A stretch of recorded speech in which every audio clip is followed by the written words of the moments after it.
চলে এলাম একটা নতুন টপিক নিয়ে। টপিকটার নাম হচ্ছে, যদি অফিসে মানুষের জায়গায় একদিন কুকুর বিড়ালরা কাজ করতো তাহলে কেমন হতো? এই টপিকটা আমাকে দিয়েছে প্রিয়াঙ্কা গুহ, সেও আমার একটা খুব ভালো বন্ধু। তাই ভাবছি এই টপিকটা নিয়ে যদি একটা চচ্চড়ি পাকানো যায়, একদমই তাই।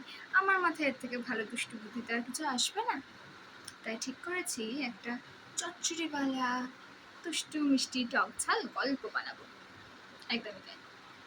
আমি ভেবে রাখিনি গল্পটার কি, কিন্তু বানাতে তো আর অসুবিধা নেই। চলো বানিয়ে ফেলা যাক।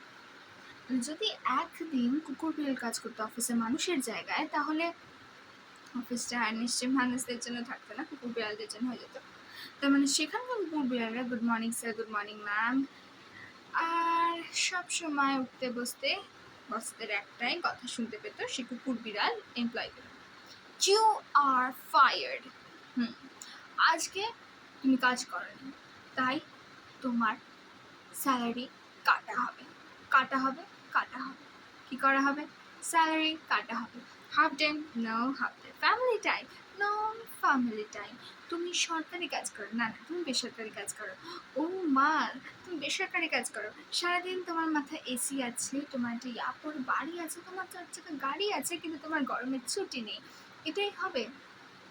মানুষের জায়গায় কুকুর বিড়ালদেরও একই অবস্থা, একদম।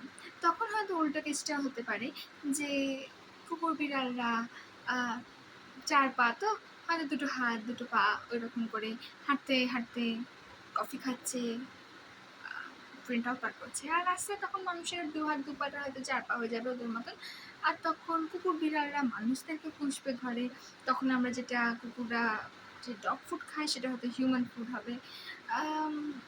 মানে নানান কিছু কল্পনা করা যেতেই পারে, এমন একটা কিছু শক্ত নয়, বিষয়টা আবার শক্ত।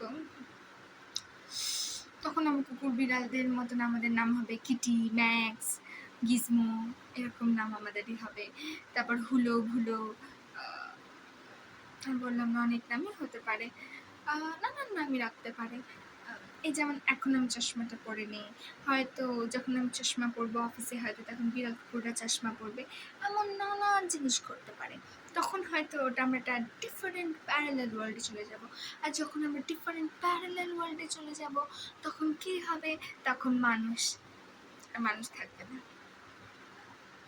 আবার এখানে ঢুকে পড়ি একটা নতুন কিন্তু নিয়ে, কিন্তু এডিশনটাকে একটু মিক্স করি, কারণ এই এডিশনটা আমাদের পিৎজার মধ্যে একটুখানি পিপার, একটুখানি রেড চিলি দেয়, তাই না? ওটা ছাড়া তো আবার ভালো লাগে না পিৎজা খেতে। তো যাই হোক, কিন্তু কিন্তু ভাই একটাই অসুবিধা হবে আমাদের জীবনে, যে আমরা মানুষটা যারা হাতে পায়ে কাজ করি তারা 4 পায়ে হাঁটো। তুমি ভাবো আমাদের ওয়ে অফ লাইফ, মানে আমরা যেভাবে খাই, তারপরে আমরা ওয়াশরুমে যাই, সবটাই ডিফারেন্ট হয়ে যাবে। মানে কুকুর বিড়ালরা আমাদের জায়গায় বাথরুমে যাবে, বাকিটা ভাবো মানে কত কাজ, সব ওলট পালট হয়ে যাবে। কিন্তু ভাই এইরকম জীবন রেখে লাভটা কি? অবশ্যই লাভ থাকতে পারে, যে মানুষ হয়ে এত জীবনে জ্বালা, ধনে পাতা জীবন, প্রাণীদেরকে একটু ধনে পাতা জীবন খাওয়ানো যাক। আমি এর থেকে আর ভালো কিছু ভাবতে পারলাম না এই টপিকটা নিয়ে। কিছু যদি থাকে আমাকে প্লিজ জানাও। I am waiting.